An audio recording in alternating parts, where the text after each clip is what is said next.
اس بنیاد پر صرف دین پر پہرا دینے کے لیے ہم نے یہ پرچم بلند کر رکھا ہے، اور ہمیں کوئی گھبراہٹ نہیں اللہ کے فضل سے۔ صرف یہی ہے نا کہ پوری دنیا خلاف ہے،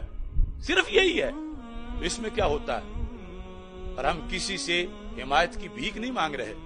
جس نے کرنی ہے اپنی قبر کے لیے کرنی ہے۔ اور میرے یہاں بڑے محترم بیٹھے ہیں، ڈاکٹر آصف علی صاحب سن رہے ہیں شاید، اور یہ سارے ہمارے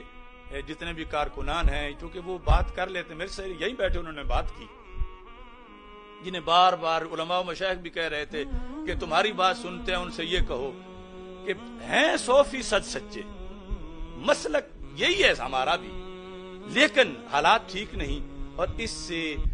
ڈاکٹر صاحب کا نقصان ہو سکتا ہے، اور ہمیں ان کی بڑی ضرورت ہے کہ جو وہ کام کر رہے ہیں پھر کون کرے گا، نقصان ہو سکتا ہے۔ میں نے ان سے پوچھا کیا نقصان ہو سکتا ہے؟ کہتے ہیں شہرت کو نقصان ہو سکتا ہے، کہ لوگوں میں آپ متنازع ہوں گے، لوگ آپ کے قریب نہیں آئیں گے، آپ کی تقریر نہیں سنیں گے، تو لوگوں میں شہرت کو نقصان پہنچے گا۔ تو میں نے کہا میرے قرآن نے تو یہ کہا ان اکرمکم عند اللہ اتقاکم، لوگ کیا کہیں گے یہ معیار نہیں، اللہ کے نزدیک کیا ہے ہم، یہ معیار ہے، کوئی نقصان نہیں۔ انہوں نے اس سے اگلا سٹیپ لیا کہ لوگ بڑے آپ کے بارے میں فکر مند ہیں، وہ کہتے ہیں جانی نقصان ہو جائے گا، جان چلی جائے گی، کیونکہ وہ مقابل ایسے ہیں ویسے ہیں، یہ ہے وہ ہے۔ تو میں نے وہاں بھی کہا اور اب بھی آپ کو کہہ رہا ہوں،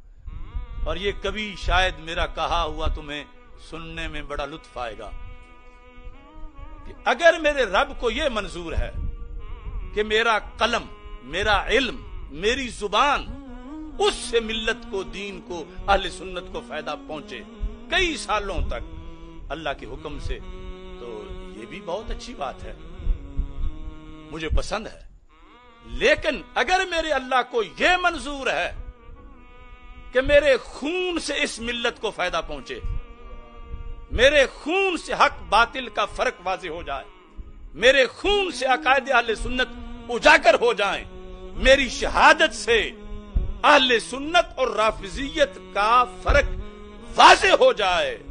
تو میں اس پر بھی اللہ کے فیصلے پر، اگر اس کے نزدیک یہ ہے، تو میں 100% مطمئن بھی ہوں، تیار بھی ہوں۔